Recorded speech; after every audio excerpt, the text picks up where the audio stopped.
Ratusan mahasiswa berunjuk rasa menuntut agar dosen yang bergelar profesor di kampus Unsud Purwokerto terduga pelaku tindak kekerasan seksual diberi sanksi hukuman tegas dan dipecat dari universitas.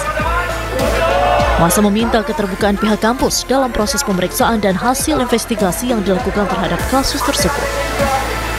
Mahasiswa menilai dalam pengusutan kasus dugaan kekerasan seksual itu, kampus masih belum transparan dan tidak membeberkan hasilnya kepada publik dan mahasiswa. Menurut mahasiswa, pelaku kekerasan seksual itu tidak hanya disanksi administratif saja, tetapi juga harus dikenai pidana.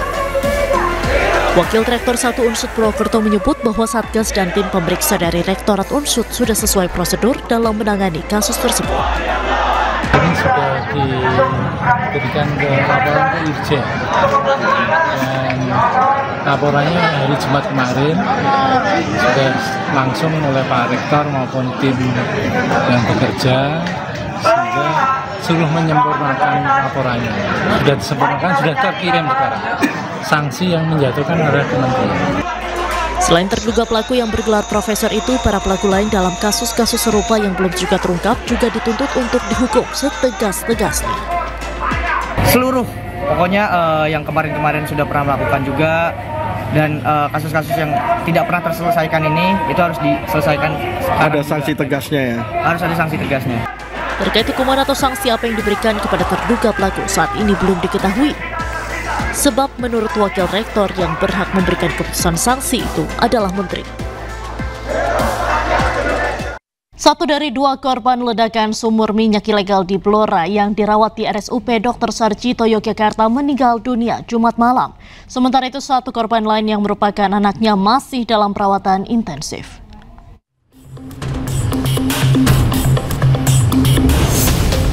Setelah dirawat di unit luka bakar sejak hari Senin tanggal 18 Agustus lalu, salah satu korban ledakan sumur minyak ilegal bernama Yeti meninggal dunia pada Jumat malam. Jenazah korban kemudian dibawa ke rumah duka pada hari Sabtu dini hari. Korban mengalami luka bakar hingga 76%, sedangkan anaknya Abu Dhabi mengalami luka bakar 63%. Keduanya tinggal di rumah yang hanya berjarak sekitar 15 meter dari sumur minyak ilegal. Pihak RSUP Dr. Sarjito mengatakan korban meninggal dunia akibat luka bakar yang parah.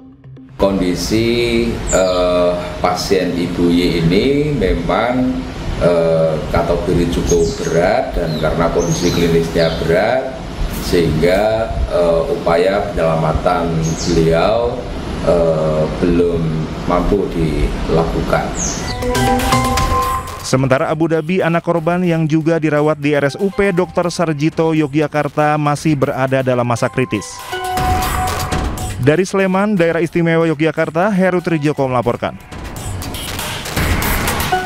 Sebelumnya pemirsa, Bupati Blora telah menggelar rapat 3 pilar dan ESDM untuk menutup semua sumur masyarakat yang ada di Blora sebelum izin keluar. Hingga kini polisi telah memeriksa sebanyak 23 orang saksi terkait peristiwa tersebut.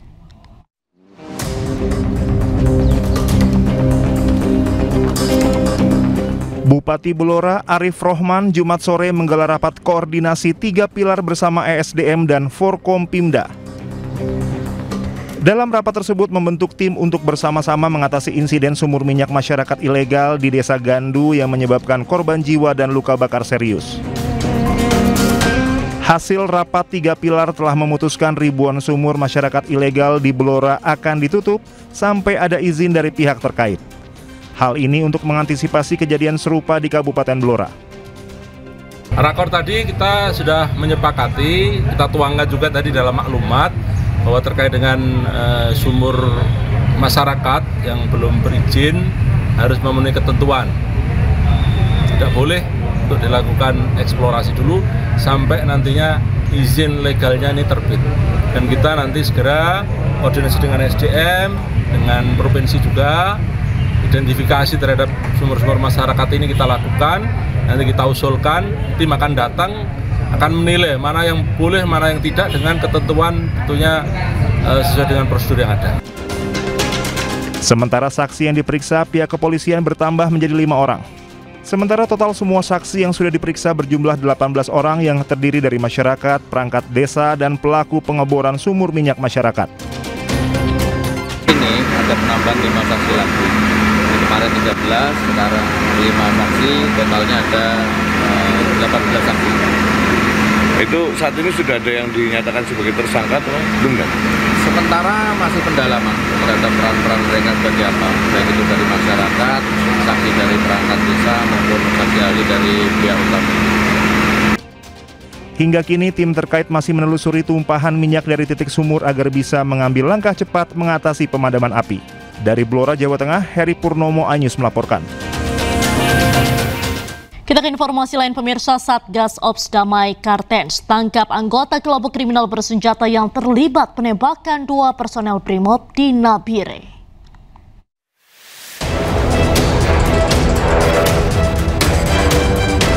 Satgas Operasi Damai Kartens menangkap Siprianus Wea, salah satu anggota kelompok kriminal bersenjata pimpinan Aibon Kogoya alias Daniel Kogoya di Kabupaten Nabire, Papua.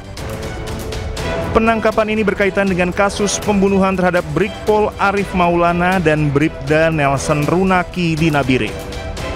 Siprianus Wea berperan sebagai dokumentator aksi KKB Aibon Kogoya dalam insiden penembakan di KM 128 Distrik Siriwo pada 13 Agustus 2025. Selain Siprianus, 5 orang lainnya turut diamankan, yakni Jemi Mirip, Botanus Agimbau, Menus Mirip, Yupinus Wea, dan Melianus Mirip. Satgas Operasi Damai Kartens juga menyita sejumlah barang bukti berupa jaket, noken, telepon genggam, hingga perlengkapan pribadi lain. Satgas Operasi Damai Kartens berhasil mengamankan Siprianus Wea, salah satu dari anggota pasukan kelompok kriminal bersenjata pimpinan Aibon Kogoya alias Daniel Kogoya. Siprianus Wea diketahui menjabat sebagai pengelola media KKB Kodap 3D Dula dan terlibat langsung dalam aksi pembunuhan terhadap 2 personil Brimob, almarhum Brigpol Arif Maulana dan almarhum Bribda Nelson Runaki di kilometer 128 Distrik Siriwo pada 13 Agustus 2025 yang lalu. Bersama Siprianus, 5 orang lainnya turut diamankan, termasuk Jemi Murib yang berboncengan menggunakan sepeda motor. Barang bukti berupa noken, jaket, rokok, pinang, dan 1 unit handphone turut disita. Dari hasil pemeriksaan, Siprianus Wea merupakan anggota bagian media KKB Kodap 3D Dula dengan wilayah operasi meliputi Kabupaten Intan Jaya hingga Kabupaten Paniai. Ia terlibat dalam aksi penembakan yang menewaskan 2 anggota Polri serta perampasan 2 pucuk senjata api milik korban. Masyarakat diimbau tidak terprovokasi dan tetap menjaga keamanan di wilayahnya. Tim Liputan iNews melaporkan. Beralih ke informasi lain, pemirsa, tim forensik mengungkap bahwa terdapat luka benda tumpul pada jenazah Kepala Kantor Cabang Bank BUMN Muhammad Ilham Pradipta yang jenazahnya ditemukan di persawahan di Kabupaten Bekasi, Jawa Barat. Sementara itu, ahli psikologi forensik menyebut kasus ini merupakan pembunuhan berencana dengan kalkulasi yang matang.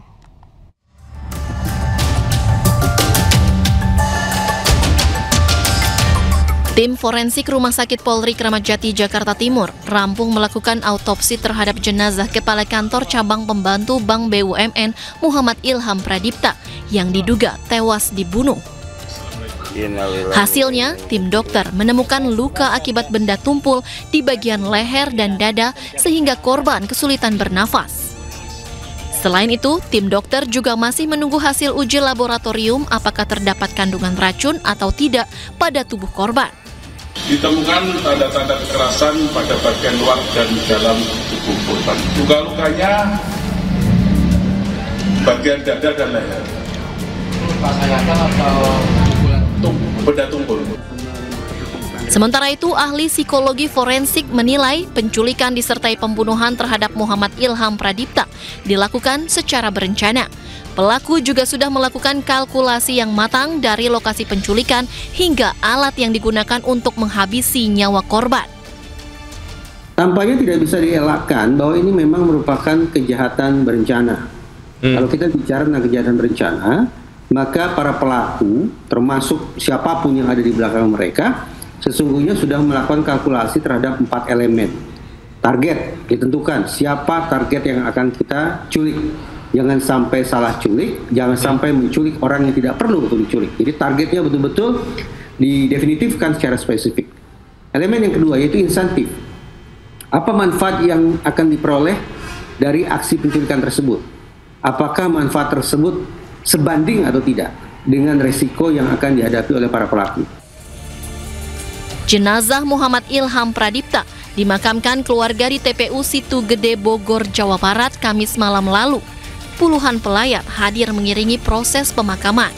Tangis keluarga juga pecah saat melihat jenazah almarhum diturunkan ke liang lahat. Tim Liputan iNews melaporkan. Pemirsa, detik-detik penculikan Muhammad Ilham Pradipta terekam kamera pengawas di parkiran pusat perbelanjaan di wilayah Jakarta Timur. Usai diculik, jasad kepala cabang Bank BUMN ini ditemukan di area persawahan di Kabupaten Bekasi dalam kondisi terikat dan mata dilakban, serta membuat geger warga setempat.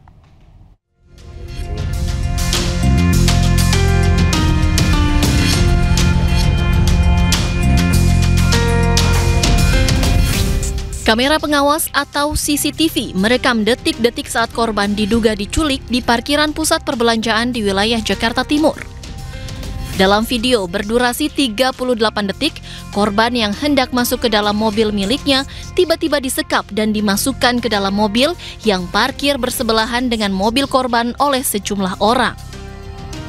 Dalam waktu singkat, polisi berhasil menangkap 4 pelaku. 3 pelaku berinisial AT, RS, RAH ditangkap di kawasan Johar Baru, Jakarta Pusat. Ketiganya merupakan eksekutor pembunuhan. Sementara 1 pelaku berinisial RW diringkus di Bandara Komodo Labuan Bajo, Nusa Tenggara Timur. Usai menculik dan membunuh korban, pelaku yang juga sebagai eksekutor melarikan diri dan berencana bersembunyi di kampung halamannya. Polisi masih memburu 1 pelaku lainnya yang diduga sebagai otak pembunuhan. Kini ke-4 pelaku berada di Polda Metro Jaya untuk menjalani pemeriksaan lebih lanjut. Sebelumnya, warga di Desa Nagasari, Serang Baru, Kabupaten Bekasi, Jawa Barat digemparkan dengan penemuan jasad seorang pria di area persawahan. Saat ditemukan pada Kamis pagi, 21 Agustus, kondisi wajah, tangan, dan kaki korban terikat lakban. Jasad korban pertama kali ditemukan oleh seorang warga yang tengah menggembalakan hewan ternak. Tim Liputan iNews melaporkan. Kita ke informasi lain, pemirsa. Setelah lama diam, keluarga almarhum Arya Daru Pangayunan akhirnya buka suara. Keluarga korban tidak menerima kesimpulan penyelidikan Polda Metro Jaya yang menyatakan kematian ADP tanpa keterlibatan orang lain dan tidak ada tindak pidana. Keluarga ADP kembali meminta penyelidikan kematian ADP dilanjutkan. Perjuangan tersebut akan didampingi 2 orang penasihat hukum, yaitu Nikolai Aprilindo yang juga mantan Dirjen Instrumen Penguatan HAM dan juga Dwi Librianto. Nikolai mengatakan ada berbagai kejanggalan dalam kematian ADP. Akan ada petunjuk-petunjuk baru yang nantinya akan disampaikan ke penyidik Polda Metro Jaya guna melanjutkan penyelidikan.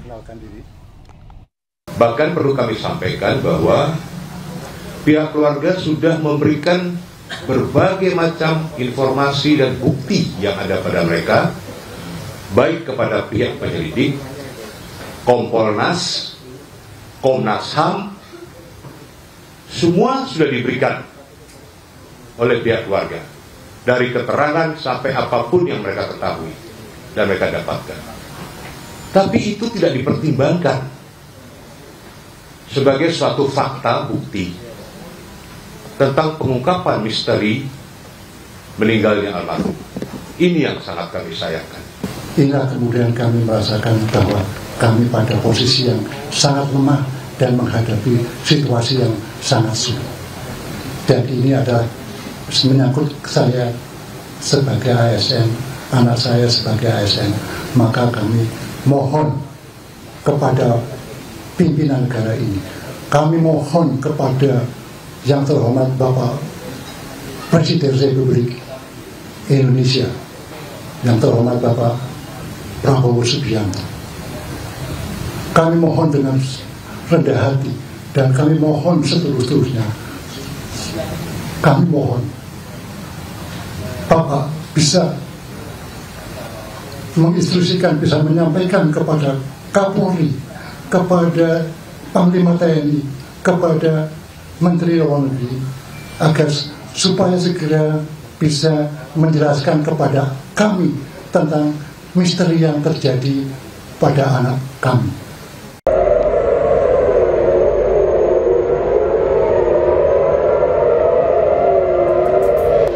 Kelompok militan Houthi Yaman menembakkan rudal balistik ke Tel Aviv Jumat malam waktu setempat. Suara sirene pun bergaung di seluruh penjuru kota Tel Aviv.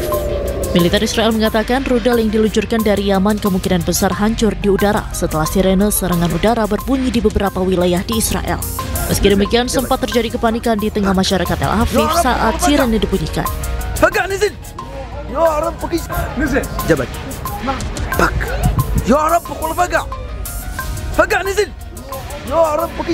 Juru bicara militer Houthi Yahya Sari mengatakan kelompoknya melakukan 3 operasi terhadap Israel, termasuk menembakkan rudal balistik ke Bandara Ben Gurion di wilayah Jaffa dengan rudal balistik hipersonik Palestine II. Sementara 2 lainnya menargetkan militer dan target vital di wilayah Ashkelon dan Jaffa. Selama serangan pada Jumat malam, sistem pertahanan udara Israel melakukan beberapa upaya untuk mencegat rudal tersebut. Sementara tidak ada korban luka yang dilaporkan akibat serangan udara dari Yaman. Pemirsa, Presiden Amerika Serikat Donald Trump kembali menyatakan dukungan penuh terhadap rencana Israel mengambil alih kota Gaza. Pernyataan ini disampaikan meski banyak keluarga sandera justru menolak operasi militer Israel.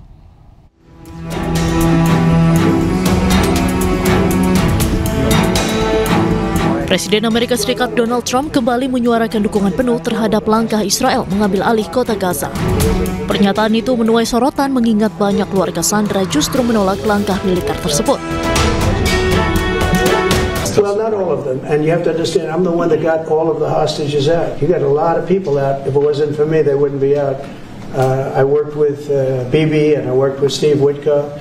But if it wasn't for me, you would have all these hostages would most likely be dead right now. The situation has to end. It's extortion and it has to end. And we'll see what happens. I actually think they're safer in many ways if you went in and you really went in fast and you did it. Israel kini mendorong percepatan penguasaan kota Gaza meski kecaman internasional terus menguat. Sementara itu kondisi kemanusiaan di lapangan memburuk drastis. Laporan PBB mengklasifikasikan krisis pangan di kota Gaza pada fase 5, yakni tingkat tertinggi dalam skala kerawanan pangan. Artinya, setidaknya 500 juta warga Gaza terancam kelaparan, kemiskinan ekstrim, bahkan kematian. Namun Israel menolak temuan itu. Pemerintah Israel menegaskan tidak ada kelaparan di Gaza dan menuding laporan tersebut bersumber dari kebohongan Hamas. Namun di tengah klaim tersebut, penderitaan warga Gaza terus berlangsung, sementara upaya penyelesaian politik masih jauh dari harapan.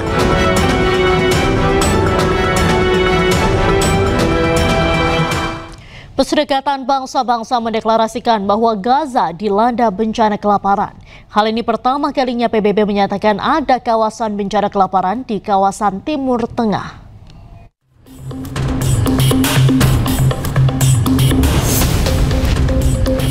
Pakar dari Perserikatan Bangsa-Bangsa atau PBB menggelar konferensi pers dan menyatakan bahwa 500.000 warga Gaza menghadapi kelaparan parah. Warga yang berada di wilayah kantong pengungsian tidak mendapatkan pasokan makanan yang cukup untuk sehari-hari. It is a famine in 2025, a 21st century famine, watched over by drones and the most advanced military technology in history. It is a famine openly promoted by some Israeli leaders as a weapon of war. It is a famine on all of our watch. Everyone owns this. The Gaza famine is the world's famine.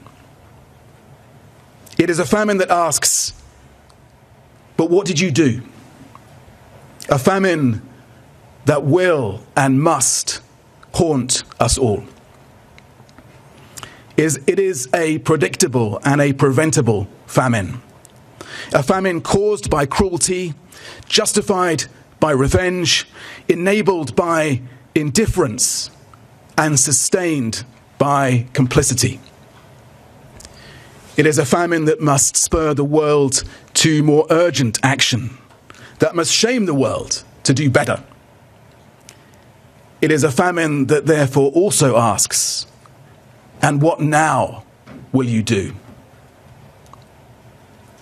My ask, my plea, my demand to Prime Minister Netanyahu and anyone who can reach him: enough. Ceasefire. Open the crossings, north and south, all of them. Let us get food and other supplies in, unimpeded, and at the massive scale required. End the retribution. It is too late for far too many, but not for everyone in Gaza. Enough. For humanity's sake, let us in. Deklarasi ini sontak mengejutkan negara Uni Emirat Arab dan khususnya negara Arab Saudi. Kerajaan Arab Saudi mengecam bencana kemanusiaan yang semakin memburuk di Gaza. Bencana ini muncul karena ketidakadaan akses dan mekanisme pencegahan bantuan kemanusiaan berupa makanan yang masuk ke jalur Gaza selama berbulan-bulan. Arab Saudi pun mengutuk dan meminta pertanggungjawaban Israel. 2 korban ledakan sumur minyak ilegal di Blora yang dirawat di RSUP Dr. Sarjito, Yogyakarta, meninggal dunia Jumat malam.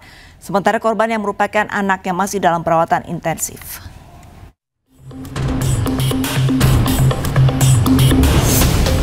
Setelah dirawat di unit luka bakar sejak hari Senin tanggal 18 Agustus lalu, salah satu korban ledakan sumur minyak ilegal bernama Yeti meninggal dunia pada Jumat malam. Jenazah korban kemudian dibawa ke rumah duka pada hari Sabtu dini hari. Korban mengalami luka bakar hingga 76%, sedangkan anaknya Abu Dhabi mengalami luka bakar 63%. Keduanya tinggal di rumah yang hanya berjarak sekitar 15 meter dari sumur minyak ilegal. Pihak RSUP Dr. Sarjito mengatakan korban meninggal dunia akibat luka bakar yang parah. Kondisi pasien Ibu Y ini memang kategori cukup berat, dan karena kondisi klinisnya berat sehingga upaya penyelamatan beliau belum mampu dilakukan. Sementara Abu Dhabi, anak korban yang juga dirawat di RSUP Dr. Sarjito, Yogyakarta, masih berada dalam masa kritis. Dari Sleman, Daerah Istimewa Yogyakarta, Heru Trijoko melaporkan. Sebelumnya Bupati Blora telah menggelar rapat 3 pilar dan ESDM untuk menutup semua sumur masyarakat yang ada di Blora sebelum izin keluar. Hingga kini polisi telah memeriksa 23 orang saksi terkait peristiwa tersebut.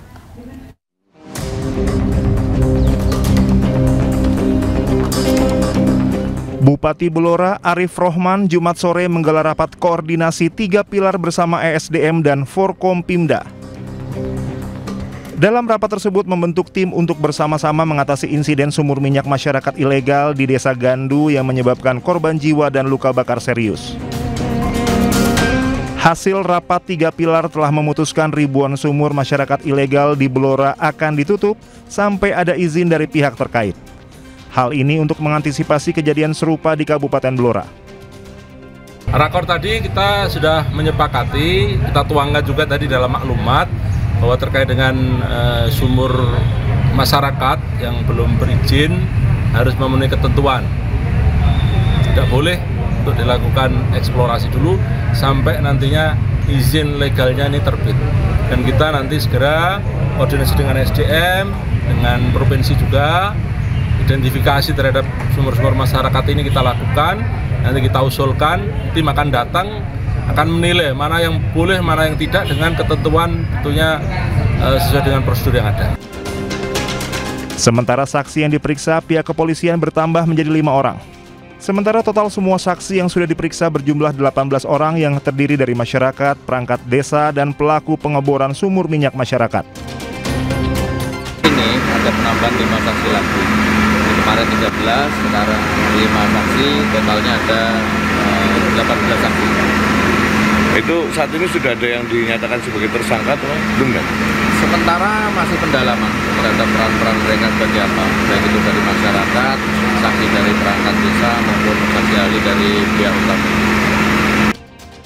Hingga kini tim terkait masih menelusuri tumpahan minyak dari titik sumur agar bisa mengambil langkah cepat mengatasi pemadaman api. Dari Blora, Jawa Tengah, Heri Purnomo Anyus melaporkan. Tim forensik mengungkap bahwa terdapat luka benda tumpul pada jenazah Kepala Kantor Cabang Bank BUMN Muhammad Ilham Pradipta yang jenazahnya ditemukan di persawahan di Kabupaten Bekasi, Jawa Barat. Sementara itu ahli psikologi forensik menyebut kasus ini merupakan pembunuhan berencana dengan kalkulasi yang matang.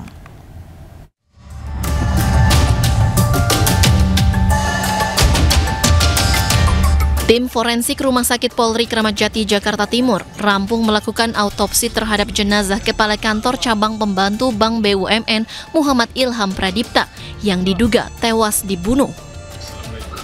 Hasilnya, tim dokter menemukan luka akibat benda tumpul di bagian leher dan dada sehingga korban kesulitan bernafas. Selain itu, tim dokter juga masih menunggu hasil uji laboratorium apakah terdapat kandungan racun atau tidak pada tubuh korban. Ditemukan tanda-tanda kekerasan pada bagian luar dan dalam tubuh korban. Luka-lukanya bagian dada dan leher. Luka sayatan atau benda tumpul. Sementara itu, ahli psikologi forensik menilai penculikan disertai pembunuhan terhadap Muhammad Ilham Pradipta dilakukan secara berencana. Pelaku juga sudah melakukan kalkulasi yang matang dari lokasi penculikan hingga alat yang digunakan untuk menghabisi nyawa korban. Tampaknya tidak bisa dielakkan bahwa ini memang merupakan kejahatan berencana. Kalau kita bicara tentang kejahatan berencana, maka para pelaku, termasuk siapapun yang ada di belakang mereka, sesungguhnya sudah melakukan kalkulasi terhadap 4 elemen. Target ditentukan, siapa target yang akan kita culik. Jangan sampai salah culik, jangan sampai menculik orang yang tidak perlu untuk diculik. Jadi targetnya betul-betul didefinitifkan secara spesifik. Elemen yang kedua yaitu insentif. Apa manfaat yang akan diperoleh dari aksi penculikan tersebut? Apakah manfaat tersebut sebanding atau tidak dengan resiko yang akan dihadapi oleh para pelaku? Jenazah Muhammad Ilham Pradipta dimakamkan keluarga di TPU Situ Gede, Bogor, Jawa Barat, Kamis malam lalu. Puluhan pelayat hadir mengiringi proses pemakaman. Tangis keluarga juga pecah saat melihat jenazah almarhum diturunkan ke liang lahat. Tim Liputan iNews melaporkan. Kita ke informasi selanjutnya, pemirsa. KPK menetapkan ex-Wamenaker Immanuel Ebenezer dan 10 orang lainnya sebagai tersangka terkait kasus pemerasan pengurusan sertifikasi keselamatan dan kesehatan kerja di Kementerian Ketenagakerjaan. Immanuel Ebenezer tak kuasa menahan air mata saat berjalan bersama tersangka lain di konferensi pers KPK. Selain Immanuel Ebenezer, ada 10 orang lainnya yang ditetapkan sebagai tersangka dalam kasus pemerasan pengurusan sertifikasi keselamatan dan kesehatan kerja di lingkungan Kementerian Tenaga Kerja. Dalam konferensi pers di Gedung Merah Putih KPK Jakarta, Ketua KPK Setio Budianto mengumumkan bahwa Immanuel terbukti menerima uang 3 miliar rupiah. Dalam operasi senyap ini, KPK menyita 15 unit mobil, 7 sepeda motor, dan uang miliaran rupiah.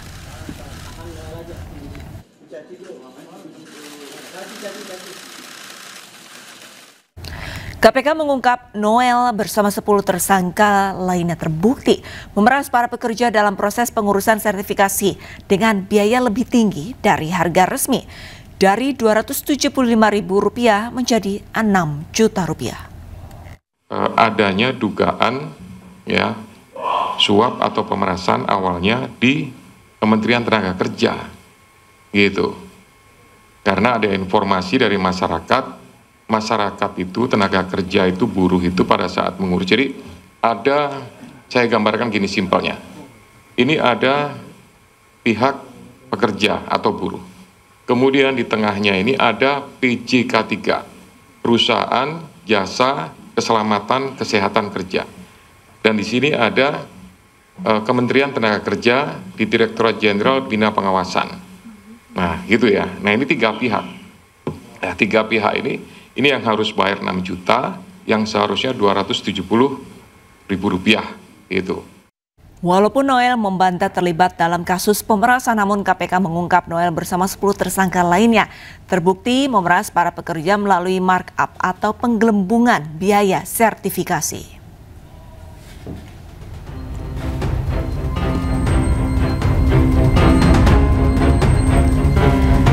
KPK mengungkap Emmanuel Ebenezer memeras para pekerja dalam proses pengurusan sertifikasi keselamatan dan kesehatan kerja atau K3.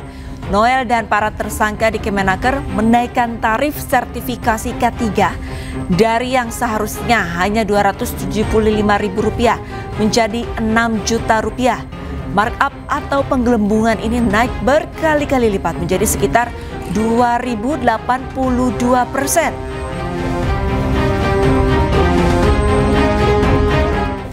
Usai ditetapkan sebagai tersangka, Emmanuel Ebenezer meminta maaf kepada Presiden Prabowo Subianto. Noel juga mengklaim tidak terjaring operasi tangkap tangan KPK, serta membantah terlibat dalam kasus pemerasan. Saya ingin sekali pertama, saya meminta maaf kepada Presiden Pak Prabowo. Kedua, saya minta maaf kepada anak dan istri saya. Ketiga, saya minta maaf terhadap pelaku.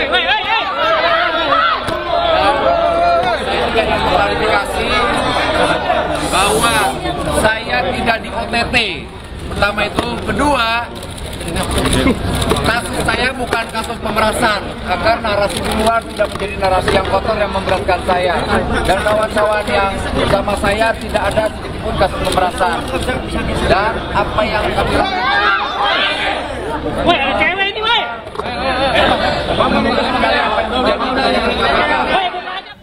Pemirsa, kita akan melihat harta kekayaan Wakil Menteri Ketenagakerjaan Emmanuel Ebenezer. Dalam laporan harta kekayaan penyelenggaraan negara atau LHKPN per bulan Januari 2025, Noel memiliki tanah dan bangunan senilai 12,14 miliar rupiah.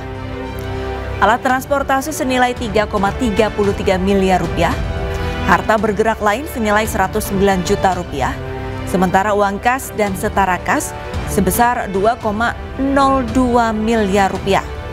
Total harta kekayaan Wakil Menteri Ketenagakerjaan ini mencapai 17,62 miliar rupiah.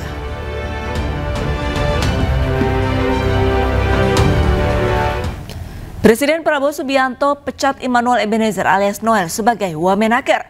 Menteri Sekretaris Negara Prasetyo Hadi menyebut surat keputusan pemberhentian Noel telah ditandatangani Presiden usai KPK menetapkan Noel sebagai tersangka atas kasus pemerasan sertifikasi K3 di Kemenaker.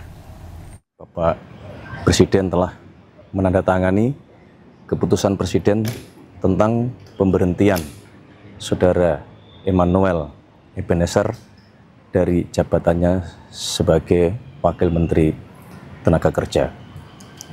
Selanjutnya kami menyerahkan seluruh proses hukum untuk dijalankan sebagaimana mestinya, dan kami berharap ini menjadi pembelajaran bagi kita semuanya, terutama bagi seluruh anggota Kabinet Merah Putih. Presiden ke-7 Republik Indonesia Joko Widodo meminta semua pihak menghormati proses hukum terhadap Wamenaker Emmanuel Ebenezer yang ditangkap KPK dalam operasi tangkap tangan. Saya sangat mengapresiasi kerja baik dari KPK dan kita semua harus menghormati proses hukum yang ada. Ya, ikuti proses hukum yang ada. Ya. Polda Metro Jaya periksa Rismon Sianipar sebagai saksi terlapor terkait kasus tudingan dugaan ijazah palsu Jokowi. Rismon dicecar 49 pertanyaan dari pihak penyidik, namun dirinya hanya menjawab 2 pertanyaan. Rismon Sianipar kembali diperiksa tim penyidik Polda Metro Jaya sebagai saksi terkait kasus tudingan dugaan ijazah palsu Jokowi. Rismon dicecar 49 pertanyaan mengenai video yang diunggahnya di media sosial miliknya. Lebih dari 10 video yang akan didalami, namun baru 2 video yang selesai diperiksa penyidik. Rismon mengaku dirinya ingin menjawab pertanyaan secara detail dan mendalam. Saya menjelaskan secara sedetil-detilnya ya kajian ilmiah saya, karena memang kita ini orang-orang yang berbeda, orang-orang yang tidak pernah ketemu sebelumnya dan disatukan dengan nilai akademis, nilai-nilai saintifik Saya dengan Bu Tipa juga kenalnya 15 April 2025 di UGM, bahkan di depan ruang 109 Fakultas Kehutanan UGM. Tetapi kita dipertemukan dengan nilai saintifik itu. Itulah yang saya jelaskan sedetil-detilnya, sehingga saya hanya jawab hari ini 2 pertanyaan saja. Sementara itu, Rektor Universitas Gadjah Mada Yogyakarta Ova Emilia mengeluarkan pernyataan resmi terkait isu ijazah Presiden ke-7 Republik Indonesia Joko Widodo. Ova menegaskan Jokowi merupakan alumni UGM dan pihak kampus telah memberikan ijazah yang sesuai kepada Joko Widodo.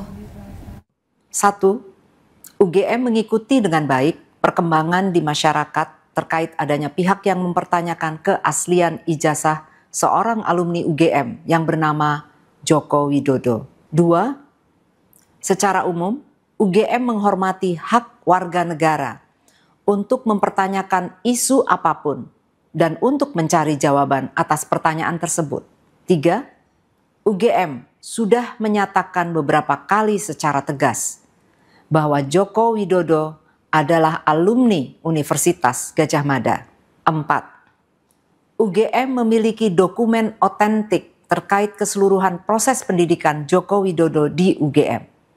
Dokumen ini meliputi tahap penerimaan yang bersangkutan di UGM, proses kuliah selama menempuh sarjana muda, pendidikan sarjana, KKN, hingga wisuda. Informasi yang lebih rinci telah dirilis dalam bentuk podcast di sini. 5. Joko Widodo dinyatakan lulus dari UGM pada tanggal 5 November 1985. Dan UGM telah memberikan ijazah yang sesuai dengan ketentuan kepada yang bersangkutan saat diwisuda tanggal 19 November 1985. 6. Sesuai ketentuan hukum, UGM dapat menyampaikan data dan informasi yang bersifat publik dan wajib melindungi data yang bersifat pribadi. Hal ini berlaku untuk semua hal dan diterapkan untuk semua sivitas akademika UGM, termasuk alumni. Setelah lama diam, keluarga almarhum Arya Daru Pangayunan akhirnya buka suara. Keluarga korban tidak menerima kesimpulan penyelidikan Polda Metro Jaya yang menyatakan kematian ADP tanpa keterlibatan orang lain dan tidak ada tindak pidana. Keluarga ADP kembali meminta penyelidikan kematian ADP dilanjutkan. Keluarga ADP minta penanganan kasus diambil alih Mabes Polri. Perjuangan ini akan didampingi 2 penasihat hukum, yaitu Nikolai Aprilindo dan Dwi Librianto. Nikolai menegaskan ada berbagai kejanggalan dalam kematian ADP. Akan ada petunjuk-petunjuk baru yang nantinya akan disampaikan ke penyidik Polda Metro Jaya guna melanjutkan penyelidikan. Bahkan perlu kami sampaikan bahwa pihak keluarga sudah memberikan berbagai macam informasi dan bukti yang ada pada mereka, baik kepada pihak penyelidik, Kompolnas, Komnas HAM, semua sudah diberikan oleh pihak keluarga, dari keterangan sampai apapun yang mereka ketahui dan mereka dapatkan. Tapi itu tidak dipertimbangkan sebagai suatu fakta bukti tentang pengungkapan misteri meninggalnya almarhum. Ini yang sangat kami sayangkan. Kami merasakan bahwa kami pada posisi yang sangat lemah dan menghadapi situasi yang sangat sulit. Dan ini adalah menyangkut saya sebagai ASN, anak saya sebagai ASN. Maka kami mohon kepada pimpinan negara ini, kami mohon kepada yang terhormat Bapak Presiden Republik Indonesia, yang terhormat Bapak Prabowo Subianto. Kami mohon dengan rendah hati dan kami mohon seterus-terusnya. Kami mohon Bapak bisa menginstruksikan, bisa menyampaikan kepada Kapolri, kepada Panglima TNI, kepada Menteri Luar Negeri, agar supaya segera bisa menjelaskan kepada kami tentang misteri yang terjadi pada anak kami. Kita beralih ke informasi lain, pemirsa. Ulang tahun ke-36 RCTI digelar meriah dan spektakuler di studio RCTI Plus, Kebon Jeruk, Jakarta. Hari ulang tahun RCTI tahun ini bertemakan selebrasi spektakuler dan dimeriahkan sejumlah musisi ternama tanah air.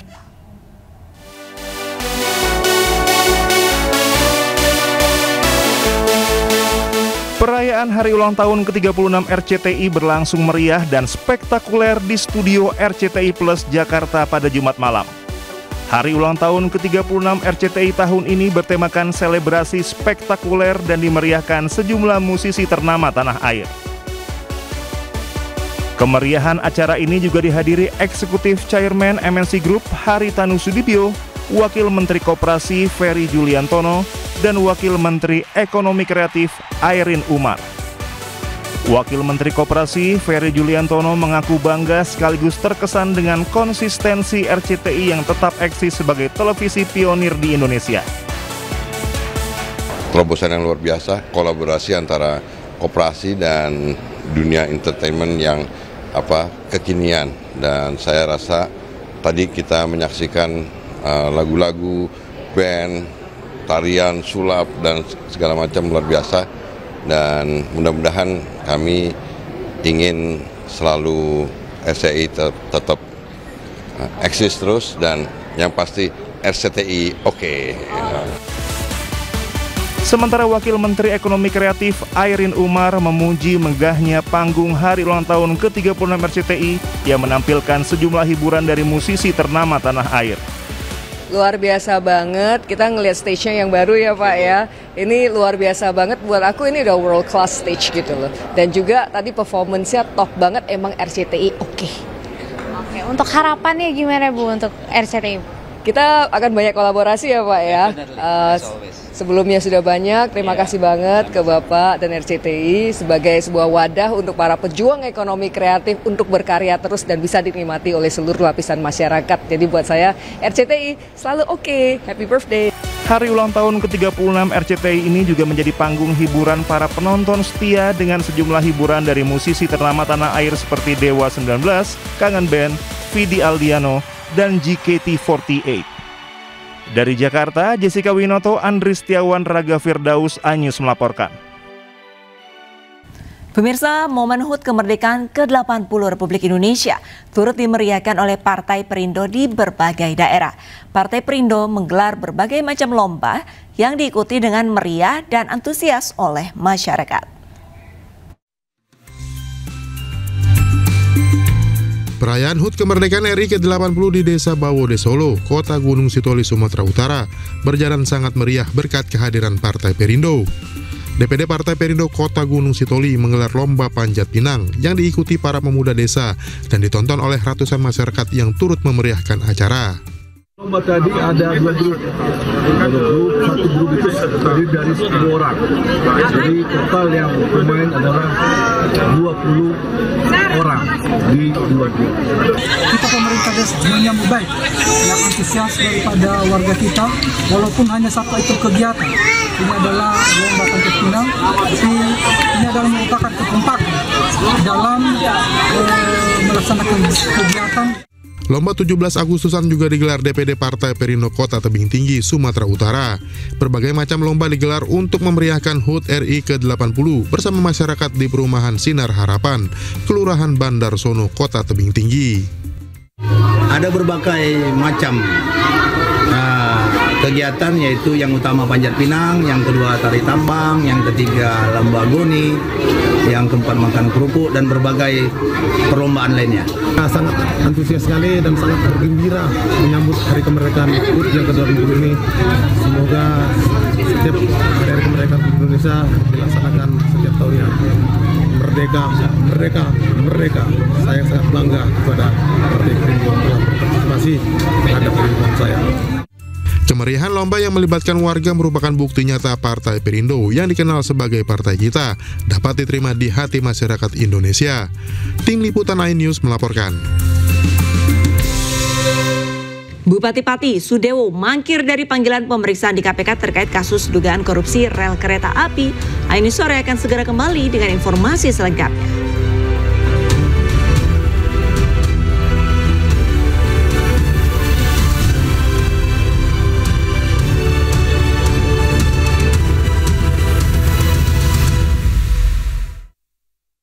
Lidah orang Indonesia itu sukanya yang gurih. Makanan sih banyak. Emang ada ya kopi gurih? Ada, Creamy Latte. Dibuat dari kopi grade Brazil, gurih susu New Zealand. Benar, gurih. Iya, gurih. Creamy Latte, kopi latte, gurih. Makan apa, Pak? Gigi palsuku. Mau nasi uduk? Kacang dan ikan terinya keras. Tanpa Poliden nggak bisa. Poliden perekat gigi palsu. Gigitan dan daya rekat kuat hingga 12 jam. Dan mencegah terselipnya sisa makanan. Kalau mau bakar. Akibat kejadian ini, puluhan santri kehilangan tempat tinggal, pakaian, serta buku pelajaran.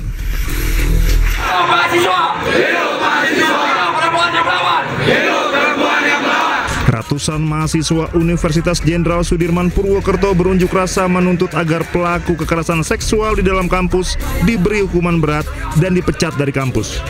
Diketahui dalam beberapa waktu terakhir kampus negeri di Purwokerto tersebut terjadi dugaan tindak pelecehan seksual yang dilakukan oknum guru besar. Maksudnya rekam kegiatan. Satgas Operasi Damai Kartens menangkap Siprianus Wea, salah satu anggota kelompok kriminal bersenjata pimpinan Aibon Kogoya alias Daniel Kogoya di Kabupaten Nabire, Papua. Penangkapan ini berkaitan dengan kasus pembunuhan terhadap Brigpol Arif Maulana dan Bribda Nelson Runaki di Nabire. Presiden Prabowo Subianto berpesan kepada para guru untuk selalu berjuang memberikan pendidikan yang terbaik bagi generasi muda bangsa. Pesan Prabowo disampaikan ketika menghadiri pembekalan guru dan kepala sekolah rakyat IJI Expo Kemayoran, Jakarta. Di hadapan guru sekolah rakyat, Presiden Prabowo meminta agar selalu berjuang untuk memberikan pendidikan yang terbaik bagi generasi muda sebagai kunci untuk memutus kemiskinan. Prabowo menyampaikan semangat optimisme Indonesia yang akan memiliki pabrik mobil hingga kereta api sendiri. Ia juga mengajak semua pihak bersama-sama membangun Indonesia. Ia juga ingin memerdekakan Indonesia dirasa semua pihak, bukan segelintir orang saja. Kita selalu harus optimis. Indonesia akan punya pabrik mobil sendiri. Indonesia akan punya pabrik motor sendiri. Indonesia sudah terus akan bikin pesawat terbang sendiri, kapal-kapal sendiri, kereta api kita sendiri, jam tangan sendiri, pakaian sendiri, sepatu sendiri. Kita akan berdiri di atas kaki kita sendiri.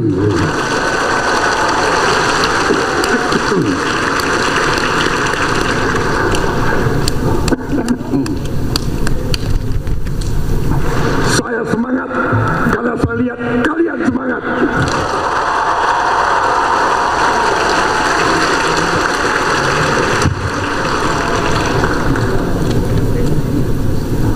Kalian tebak usia saya berapa?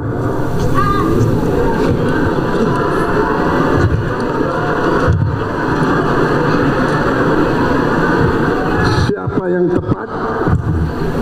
Saya ini sudah 74 tahun. Tapi saya tidak mau kalah dengan yang 34 tahun.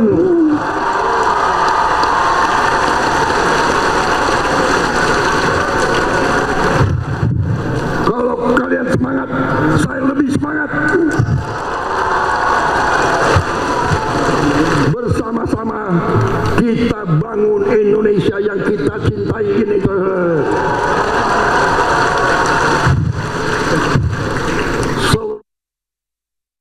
Bupati Pati Sudewo tidak hadir dalam pemanggilan pemeriksaan di KPK terkait kasus dugaan korupsi rel kereta api. Sementara itu Sudewo muncul ke publik dalam sebuah acara di Pati usai sepekan menghilang.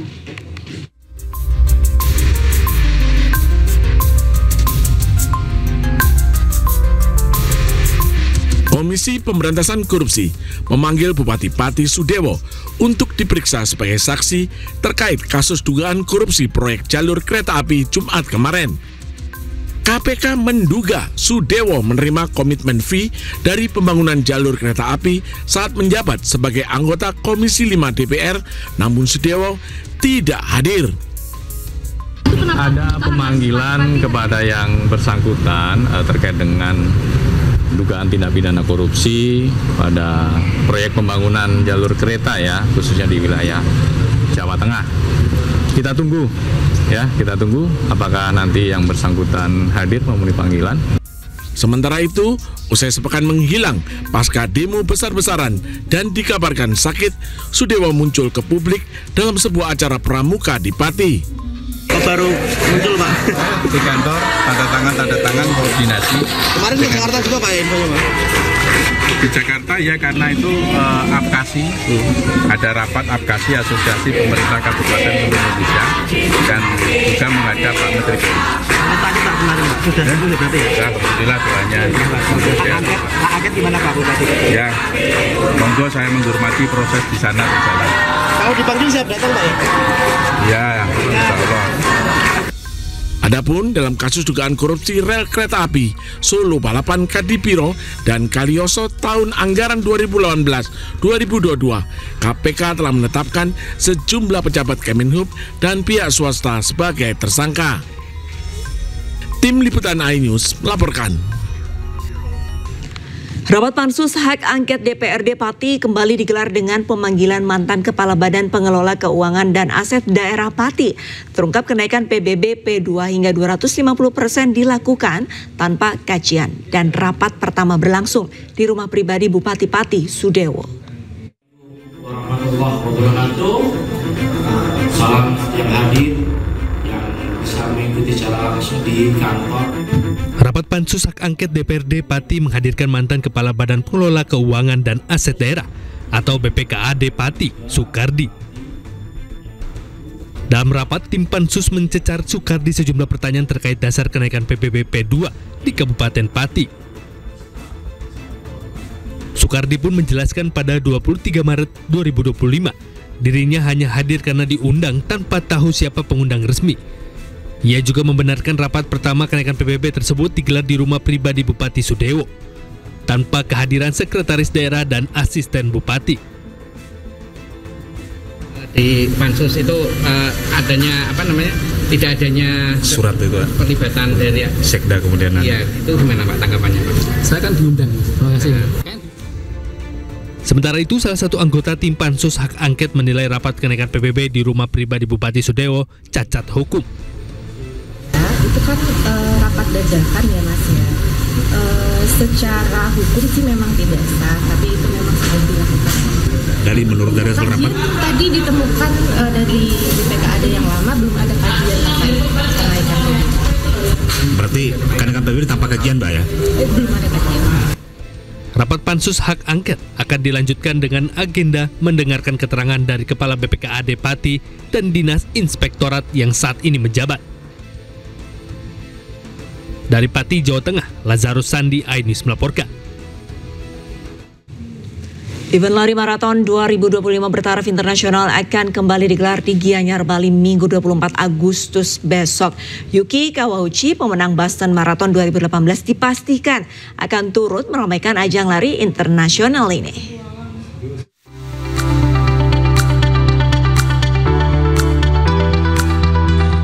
Menjelang event bertaraf internasional Maybank Marathon 2025, Maybank Indonesia menggelar welcoming dinner bersama sejumlah insan media yang selama ini turut andil membesarkan event Maybank Marathon.